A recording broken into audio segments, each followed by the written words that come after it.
Bismillahirrahmanirrahim. Assalamualaikum warahmatullahi wabarakatuh. Kami dari kelompok 4 dari kelas X2C Fakultas Pendidikan Matematika akan mempresentasikan hasil belajar dari kelompok kami dengan tema peran MIPA dalam masyarakat sosial ekonomi pada abad ke-20, mata kuliah filsafat MIPA. Selanjutnya saya akan memperkenalkan tim kami. Yang pertama ada saya, Ahdiati Fauziah, ada Anissa Ramadanti, ada Felix Agus Sevianto, ada Nanda Aisyah Nurkomariah, Rizky Maulana Yusuf, serta Tri Hardianti Syafa'ah. Sejak awal abad ke-17, penemuan yang didasarkan pada ilmu pengetahuan alam dan matematika atau MIPA tidak ada hentinya. Penemuan tersebut kebanyakan untuk membantu manusia menjalani kehidupannya. Hal itu tidak berhenti dan berlanjut sampai ke abad 20, bahkan sampai saat ini. Berkembangnya ilmu pengetahuan serta ditemukannya beberapa mesin-mesin di mana terjadinya peralihan dalam penggunaan tenaga kerja yang sebelumnya menggunakan tenaga hewan dan manusia, kemudian diganti oleh penggunaan mesin yang berbasis manufaktur. Ekspansi perdagangan turut dikembangkan dengan dibangunnya terusan, perbaikan jalan raya, dan rel kereta api. Adanya peralihan dari perekonomian yang berbasis pertanian ke perekonomian yang berbasis mesin menyebabkan terjadinya perpindahan penduduk besar-besaran dari desa ke kota dan pada akhirnya menyebabkan pembengkakan populasi di kota-kota besar. Dari hal tersebut, dapat dikatakan bahwa peran MIPA dalam teknologi juga akan mempengaruhi perkembangan sosial dan ekonomi. Hal tersebutlah yang akan kami bahas pada kesempatan kali ini. Pada revolusi 2.0 tercipta lini produksi atau assembly line yang menggunakan ban berjalan atau conveyor belt pada 1913. Produktivitas dunia industri semakin meningkatkan kemajuan teknologi dari aspek teknologi industri maupun pada aspek jenis produksi, investasi, dan reinvestasi. Persaingan dalam dunia kerja menuntut pekerja untuk selalu menambah skill dan pengetahuan. Pertumbuhan ekonomi yang semakin tinggi dari tahun ke tahun membuat manusia memanfaatkan MIPA untuk menciptakan sesuatu yang baru agar sesuatu menjadi lebih mudah, cepat, dan murah. Tetapi perusahaan tradisional terancam gulung tikar karena tidak mampu bersaing. Komunikasi adalah hubungan kontak antar dan antara manusia, baik individu maupun kelompok. Bahkan menurut Widjaja pada tahun 1986, gerak dan tangis yang pertama pada saat manusia dilahirkan adalah tanda komunikasi. Komunikasi yang berkembang menjadi salah satu solusi untuk kesejahteraan orang banyak karena kemajuan di dalam bidang informasi dan komunikasi telah terjadi kemajuan yang sangat pesat. Kemajuan komunikasi memberi dampak antara lain. Yang pertama yaitu cepat mendapatkan komunikasi. Karena adanya komunikasi, kita dapat mendapatkan informasi yang akurat di bumi bagian manapun. Yang kedua yaitu bisa berkomunikasi jarak jauh. Kita tak perlu lagi mengirim surat melalui kantor pos untuk dapat berkomunikasi dengan teman, keluarga maupun saudara yang berada di luar kota, luar pulau atau luar negeri. Yang ketiga yaitu penyalahgunaan oleh pihak tertentu. Misalnya penipuan. Entah itu penipuan dalam bentuk SMS maupun COD. Yang keempat yaitu pola interaksi manusia berubah. Ya betul sekali, karena teknologi komunikasi yang saat ini semakin maju, maka manusia atau individu asik dengan kehidupannya sendiri dan jarang bercengkrama dengan orang lain. Adapun bukti perkembangan komunikasi pada abad ke-20 yaitu yang pertama www pada tahun 1994. Yang kedua ada weblog pada tahun 1997. dan ada internet chat and relay pada tahun 1988. MIPA juga berperan pada berkembangnya sarana dan prasarana. Dengan berkembangnya mesin, khususnya di bidang industri dan produksi, serta komunikasi mengharuskan setidaknya sarana dan prasarana yang memadai untuk mendistribusikan barang atau mengantar orang banyak ke tempat di mana ekonomi bergerak.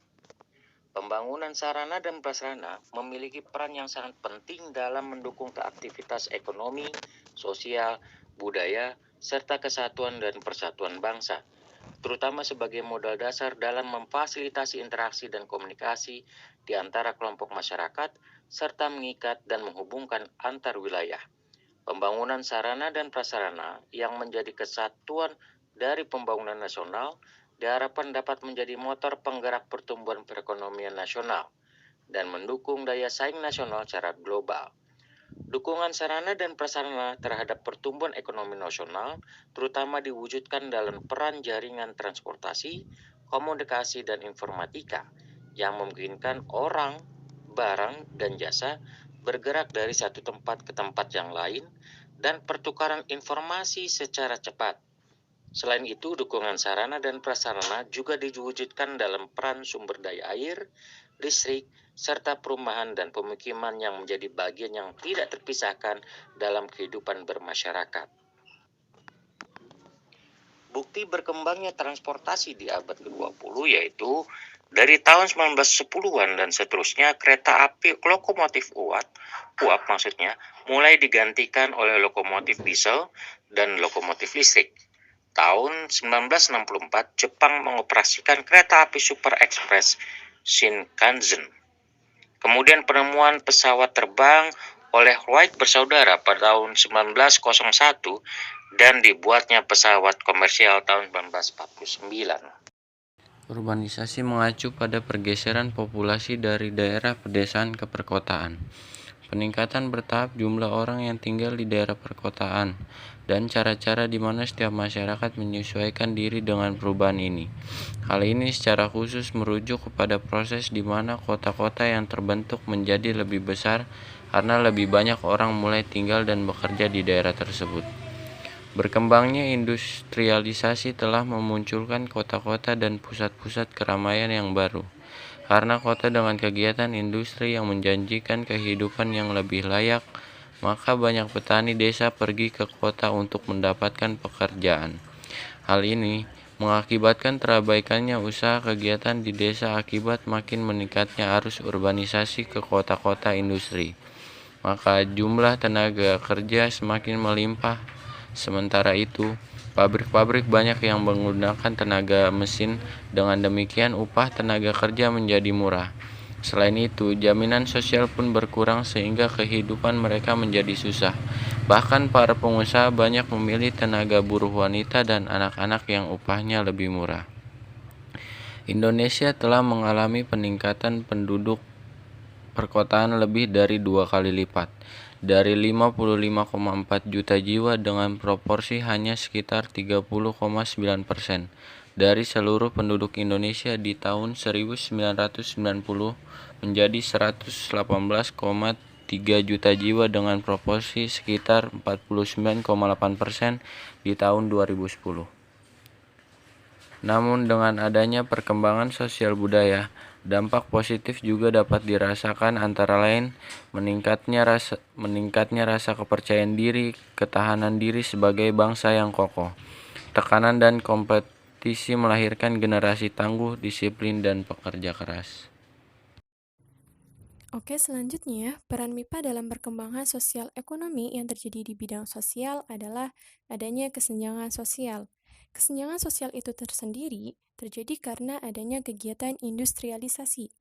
Nah, pengertian dari industrialisasi adalah suatu proses perubahan sosial ekonomi yang mengubah sistem pencaharian masyarakat agraris menjadi masyarakat industri. Dengan kata lain, juga bisa diartikan sebagai bagian dari proses modernisasi di mana perubahan sosial dan perkembangan ekonomi erat hubungannya dengan inovasi teknologi. yang tadinya itu mengacu kepada moral, emosi, kebiasaan, atau tradisi, tidak lagi menggunakan itu, melainkan lebih mengedepankan tindakan yang didasarkan atas pertimbangan, efisiensi, dan perhitungan. Nah, sehingga di dalam kegiatan industrialisasi ini juga terdapat adanya pekerja dan adanya pengusaha. Pekerja sendiri ini meliputi buruh atau kaum bawahan, sedangkan pengusaha ini menempati posisi sebagai majikan atau atasannya.